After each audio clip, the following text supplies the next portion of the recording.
अस्सलाम वालेकुम रहमतुल्लाहि वबरकातुहू। आप देख रहे हैं टॉप 10 विद JNM और मैं हूं गुलाम नबी मदनी। दुनिया भर से आज की 10 बड़ी और इंतहाई अहम खबरें जिन पर आज हम बात कर रहे हैं।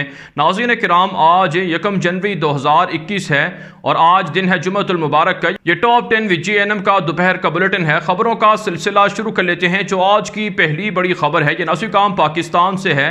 ताज़ा तरीन रिपोर्ट सामने आ रही है कि वज़ीर ख़ारजा पाकिस्तान शाह महमूद कुरैशी ने चीनी वज़ीर ख़ारजा से फ़ोन पर बातचीत की है। चीन की जानिब से पाकिस्तान की हर मुमकिन मदद का यकीन दिलाया गया है। पाकिस्तान के अंदर ज़राअत के शोबों में, इसी तरह से जो दीगर तिजारती शोबे हैं उनमें चाइना भारी इन्वेस्टमेंट करने जा रहा है। 2021 के अंदर चीन की जानिब से CPEC मनसूबे के कई अहम प्रोजेक्ट्स भी मुकम्मल होने वाले हैं और जो नया सनती इनकलाब है वो भी पाकिस्तान के अंदर आने जा रहा है। नई सनतें लगाई जाएंगी और चाइना इस हवाले से पाकिस्तान की मुआशी तौर पर बड़ी मदद करेगा। साथ साथ नाज़रीन पाकिस्तान और भारत के दरमियान इख्तलाफात हैं। इस हवाले से चीन की जानिब से कहा गया है कि पाकिस्तान को न सिर्फ अस्करी मैदान में टेक्नोलॉजीज़ फराहम कर रहे हैं बल्कि पाकिस्तान के साथ इंटेलिजेंस मालूमात भी शेयर कर रहे हैं और भारत से पाकिस्तान के साथ साथ चीन को भी ख़तरा है।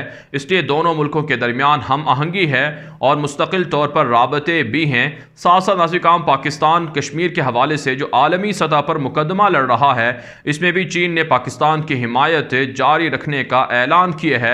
वज़ीर ख़ारजा शाह महमूद कुरैशी को यकीन दिलाया गया है कि आलमी सतह पर हर मुमकिन मौके पर पाकिस्तान का साथ दिया जाएगा और भारत की साजिशों के खिलाफ खुलकर पाकिस्तान की साइड ली जाएगी। जबकि नाज़रीन भारत के मशहूर अखबार हिंदुस्तान टाइम्स ने रिपोर्ट छापी है कि चाइना और पाकिस्तान के बढ़ते हुए राबतों से भारत को ख़तरा है, लिहाजा भारत को अपनी पॉलिसियाँ तब्दील करना चाहिए क्योंकि दोनों एटमी मुल्क भारत के लिए एक बड़ा ख़तरा बनते जा रहे हैं। आप जानते हैं नाज़रीन भारत के ख़िलाफ़ चीन ने ख़तरनाक फ़ौजों को उतार रखा है। लद्दाख के अंदर भारत को शिकस्त हो रही है और रोज़ाना की बुनियाद पर भारतीय चेक पोस्टें छीनी जा रही हैं। भारतीय इलाकों पर चीन कब्ज़ा कर रहा है। इससे नाज़रीन आप अंदाज़ा लगा सकते हैं कि LOC पर भी पाकिस्तान चीन की मदद से भारत को टफ टाइम देगा और 2021 का साल भारत की तबाही और बर्बादी का साल साबित होगा। आगे बढ़े नाज़रीन, जो आज की दूसरी बड़ी खबर है ये नाज़रीन भारत से है। भारत के अंदर BJP RSS के गुंडों की जानिब से मध्य प्रदेश की रियासत में मुसलमानों की एक बड़ी मस्जिद को जलाया गया है। मुसलमानों की मस्जिद पर बाकायदा BJP RSS के झंडे लहराए गए हैं और हिंदू इंतहा पसंदों ने मस्जिद पर हमला करके तोड़ फोड़ की है। मुसलमानों के साथ लड़ाई में कई मुसलमान ज़ख्मी भी हुए हैं। जय श्री राम के नारे लगाए हैं और दंगा फसाद किया गया है। यही वजह है नाज़रीन भारत के अंदर मुसलमान अक़लियतें गैर महफूज होकर रह गई हैं। अब RSS के गुंडे BJP के दरिंदे दंदनाते फिर रहे हैं और मुसलमानों को दाढ़ी टोपी और मसाजिद की तरफ जाता हुआ देखकर उनको रोककर मारा पीटा जाता है। नाज़रीन हैरत की बात यह है कि भारत के अखबारात के अंदर भारतीय मीडिया पर इस हवाले से कोई रिपोर्ट नहीं चलाई गई है और नाज़रीन न जाने ऐसे कितने वाक़यात हैं कि भारत के अंदर मुसलमानों पर तशद्दुद होता है, जुल्म होता है, लेकिन मीडिया उस खबर को दबा देता है और पता भी नहीं चलता। मध्य प्रदेश के अंदर मौजूद हमारे ज़राए ने यह बताया है कि भारत के दरिंदों की जानिब से RSS और BJP के गुंडों की जानिब से मुसलसल मध्य प्रदेश के अंदर मुसलमानों को हिरासा किया जा रहा है और वहाँ पर BJP की हुकूमत है। लेकिन जो अब तक इतला सामने आ रही हैं कि कई लोगों को गिरफ्तार किया गया है लेकिन उनको सज़ाएँ नहीं दी जाएंगी, उनको रिहा कर दिया जाएगा जिस तरह से दिल्ली फसादात के अंदर हुआ और इसी तरह से दीगर जो मुसलमानों ने एहतजाजी मुजाहरे किए उसमें मुसलमानों पर हमले हुए लेकिन उल्टा मुसलमानों को गिरफ्तार किया गया और मुसलमानों को जेलों के अंदर डाला गया। ऐसे में नाज़रीन भारतीय मुसलमानों पर लाजिम है कि वो मोदी की हुकूमत का तख्ता उलटने के लिए और अपने हुकूक के तहफ़्फ़ुज़ के लिए बाहर निकलें और फैसला कुन मार्का ग़ज़वा हिंद शुरू करें ताकि जल्द से जल्द मोदी का भारत से खात्मा हो सके। आगे बढ़े नाज़रीन, जो आज की तीसरी बड़ी खबर है ये नाज़रीन मकबूजा कश्मीर से है। नाज़रीन मकबूजा कश्मीर के अंदर भारत की BJP हुकूमत की जानिब से हिंदुओं को डोमिसाइल जारी किए गए थे और धड़ाधड़ हिंदुओं को कश्मीर के अंदर बसाना शुरू किया गया था। हिंदुओं को जैसे ही डोमिसाइल जारी हुए और जैसे ही कवानीन ख़त्म हुए कि कोई भी हिंदू, कोई भी भारतीय शहरी मकबूजा कश्मीर के अंदर ज़मीनें ख़रीद सकता है, प्रॉपर्टीज़ ख़रीद सकता है, उसके बाद नाज़रीन बहुत से हिंदुओं ने कश्मीर के अंदर प्रॉपर्टीज़ और ज़मीनें और जायदादें ख़रीदना शुरू की। लेकिन मुजाहिदीन के और कश्मीरी हुर्रियत पसंदों के हमलों की वजह से हिंदुओं के इन मंसूबों को आगे नहीं बढ़ने दिया जा रहा है। अब एक ताज़ा रिपोर्ट के मुताबिक एक हिंदू था जो काफ़ी अरसे से मकबूजा कश्मीर के अंदर मुकीम था।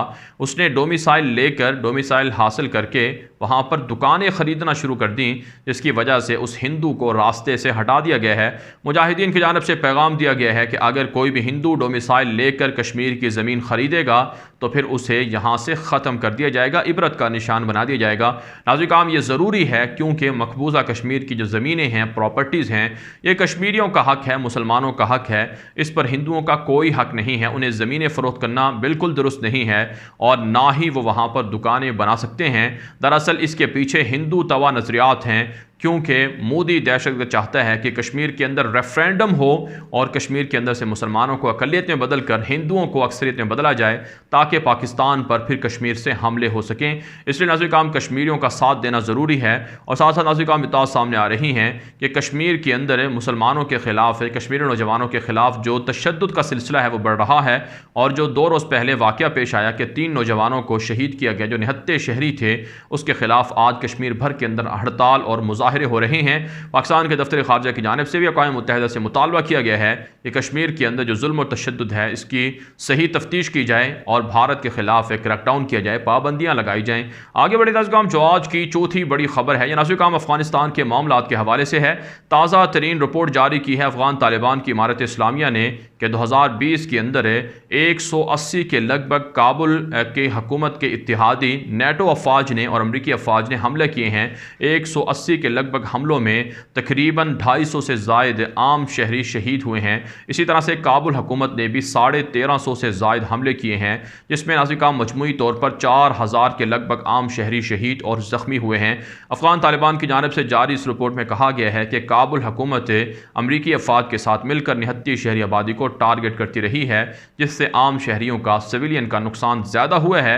लेकिन तालिबान ने कहा है कि वो बदला भी ले रहे हैं और गुज़श्ता 1 साल के अंदर काबुल हुकूमत के ख़िलाफ़ तालिबान के हमलों में कम अज़ कम 1000 काबुल फ़ौजी हलाक हुए हैं और इसी तरह से नाज़रीन काम 2 से 2500 के लगभग फ़ौजी ज़ख्मी हुए हैं, जबकि नाज़रीन काम मुतअद्दिद गिरफ्तार भी हुए हैं। साथ साथ नाज़रीन काम तालिबान के ज़ाया अबलाग दावा कर रहे हैं कि गुज़श्ता 24 घंटे के दौरान 38 काबुल हुकूमत के जो कमांडर हैं, फ़ौजी हैं, उनको मार डाला गया है, जबकि 5 टैंक भी तबाह किए गए हैं और मुतअद्दिद चेक पोस्टें फ़तह की गई हैं और भारी जंगी साज़ो-सामान भी तालिबान को कब्ज़े में हासिल हुआ है। साथ साथ नाज़रीन काम तालिबान तर्जुमान ज़बीहुल्लाह मुजाहिद ने अपने ट्विटर अकाउंट पर लिखा है और इसी तरह से कारी यूसुफ अहमदी ने भी लिखा है कि मुतअद्दिद सूबों के अंदर तालिबान के सामने काबुल फ़ौजी हथियार डाल रहे हैं, जिनकी तादाद गुज़श्ता 24 घंटे के दौरान 40 से ज़ायद बनती है। अफ़गान तालिबान का दावा है कि 2021 उनका साल है, उन्हें कामयाबियाँ मिल रही हैं, फतूहात मिल रही हैं और अमलन 2021 से जो 21वीं सदी की नई दहाई है, इससे बाकायदा वो अपनी हुकूमत भी बहाल करने जा रहे हैं। आगे बढ़े नाज़रीन जो आज की 5वीं बड़ी खबर है ये तुर्की से है। नाज़रीन तुर्क सदर रजब तय्यब एर्दोगान ने अपने एक ताज़ा बयान में कहा है कि 2020 में जो अहदाफ मुकर्रर किए गए थे, तुर्की ने वो अहदाफ हासिल किए हैं। लीबिया के अंदर अमन को बहाल किया गया है और मुंतखब हुकूमत की मदद करके तुर्क फ़ौजों ने कामयाबियाँ समेटी हैं। इसी तरह से आज़रबैजान को फ़तह दिलवा कर 30 साल के बाद कराबाख का इलाका जो मकबूजा था उसे मफतूहा बनाया गया है, आज़ाद करवाया गया है। और साथ साथ नाज़रीन बहर अस्वद और बहर मुतवसत के अंदर 300 अरब डॉलर की मालियत के गैस के ज़खायर तलाश किए गए हैं। इसी तरह से आया सोफिया को बतौर मस्जिद बहाल करके मुसलमानों का देरीना ख्वाब पूरा किया गया है। और साथ साथ नाज़रीन तय्यब एर्दोगान ने कहा है कि बैरूनी इन्वेस्टर्स को इन्वाइट किया गया है, जिससे तुर्की के अंदर भारी सरमायाकारी हुई है। और इसके अलावा नाज़रीन तुर्की दिफाई डिफेंस टेक्नोलॉजी में और इसी तरह से जदीद तरीन ड्रोन टेक्नोलॉजी में, तिब्बी टेक्नोलॉजी में और इसी तरह से इलेक्ट्रॉनिक टेक्नोलॉजी में तरक्की कर रहा है, आर्टिफिशियल टेक्नोलॉजी में तरक्की कर रहा है। तय्यब एर्दोगान ने कहा है कि तुर्की अपने तरक्की के सफ़र को जारी रखेगा और दुश्मनों के जो मंसूबे हैं उनको नाकाम बनाता रहेगा। साथ साथ नाज़रीन इत्तलात सामने आ रही हैं कि शुमाली इराक़ के अंदर कुर्द फ़ौजों के ख़िलाफ़, कुर्द बागियों के ख़िलाफ़ हमला किया गया है, जिसमें तुर्की को बड़ी कामयाबी हासिल हुई है। इसके अलावा नाज़रीन तुर्की की जानिब से कहा गया है कि शाम के अंदर जो निहत्ते शामी मुसलमान हैं उनकी बहाली के लिए, उनके फलाही का उनकी बहाली के लिए वहाँ उनके लिए घर बना कर दिए जा रहे हैं, मसाजिद बना कर दिए जा रही हैं, स्कूल और मदरसे कायम करके दिए जा रहे हैं, जिस पर तुर्की को शाम के मुसलमान खराज तहसीन पेश कर रहे हैं। आगे बढ़े नाज़रीन जो आज की छठी बड़ी खबर है, यह नाज़रीन ईरान से, इराक से और यमन से है। ताज़ा तरीन रिपोर्ट सामने आ रही हैं कि ईरान के कुद्स फोर्स के नए सरबराह जनरल इस्माइल कानी की जानिब से कहा गया है कि सऊदी अरब के ख़िलाफ़ ईरान ने हमले करने की तैयारियां मुकम्मल कर ली हैं। किसी भी वक्त सऊदी अरब के ख़िलाफ़ हमले हो सकते हैं, क्योंकि सऊदी अरब अमेरिका के साथ मिलकर ईरान के लिए बड़ा ख़तरा बनता जा रहा है। साथ साथ नाज़िर काम ईरानी वज़ीर ख़ारजा जवाद ज़रीफ़ ने अपने एक ताज़ा बयान में कहा है कि इंटेलिजेंस मालूमात मौसूल हो रही हैं कि ईरान के ख़िलाफ़ अमेरिका, इसराइल और सऊदी अरब मुश्तरका तौर पर हमलों की प्लानिंग कर रहे हैं, मनसूबाबंदी कर रहे हैं। जबकि नाज़िर काम इत्तला सामने आ रही हैं कि हूसियों के आला कमांडरों की जानिब से कहा गया है कि इसराइल यमन के अंदर वहाँ पर जारियत करना चाहता है, निहत्ते लोगों को मारना चाहता है।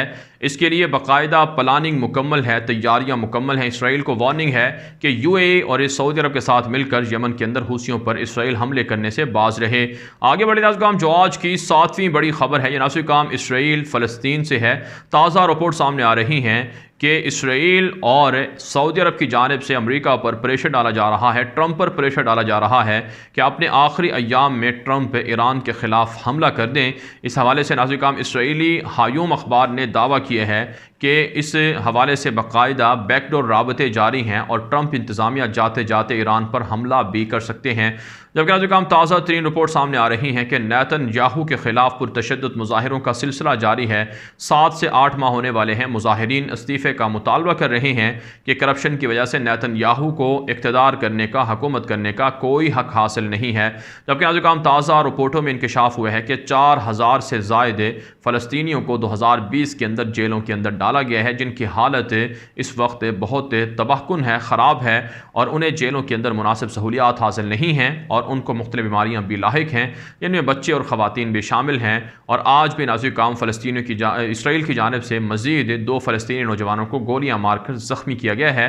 जबकि जुमे के रोज़ फ़लस्तीनियों ने इसराइल के ख़िलाफ़ मुज़ाहरा भी किया है और इसराइल के ख़िलाफ़ पहले से ज़्यादा मुतहर्रिक होकर जिहाद की तहरीक को अमलन आगे बढ़ाने का ऐलान कर दिया गया है। आगे बढ़े नाज़िर काम, जो आज की 8वीं बड़ी खबर है, ये नाज़िर काम यमन से है। यमन के अंदर जो नई हुकूमत तश्कील पाई है, उसका पहला इजलास हुआ है अदन के अंदर है। आप जानते हैं नाज़िर काम, 2 रोज़ पहले अदन के दारुल हुकूमत में वाक़े अदन एयरपोर्ट पर हूसियों ने हमला कर दिया था, जिसकी वजह से कई जो लोग थे वो मारे गए थे और कई ज़ख्मी हुए थे। कहा जाता है कि नई हुकूमत के जो वज़रा थे वो सऊदी अरब से जहाज़ पर पहुँचे ही थे कि यह हमला हुआ था। इस हवाले से जो ताज़ा तरीन रिपोर्ट सामने आ रही हैं कि यह हमला ईरान की जानिब से किया गया है और हूसियों के ज़रिए से करवाया गया है। यमन की नई हुकूमत ने आलमी बरादरी से नोटिस लेने का, पाबंदियाँ लगाने का, तहक़ीक़ात का मुतालबा किया है।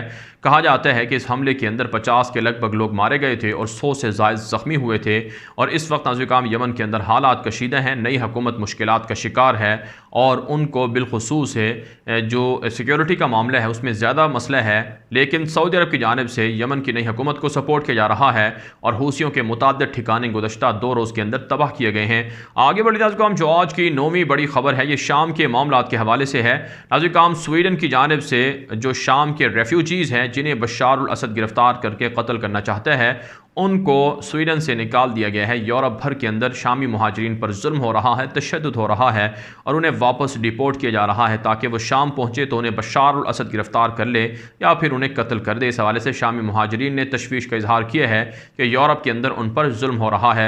इसके अलावा नाज़िर काम, रूस की जानिब से शाम के अंदर हैवी बमबारी की गई है जिसमें दाइश के लोगों को मारने का दावा किया है, लेकिन हकीकत यह है कि निहत्ते शामी मुसलमानों पर बमबारी हो रही है। इसके अलावा नाज़िर काम, यूरोप की जानिब से शाम के साथ गैर कानूनी तिजारत का सिलसिला जारी है, लेकिन जो आलमी पाबंदियाँ हैं उनको पाँव तले रौंदा जा रहा है। कहा जाता है कि शाम के अंदर बशार अल असद की हुकूमत को बचाने के लिए अमरीका, यूरोप, रूस सब एक ही प्लेटफॉर्म पर हैं और निहत्ते शामियों पर जुल्म किया जा रहा है। आगे बढ़े नाज़िर काम, जो आज की 10वीं बड़ी खबर है, ये अमरीका से है।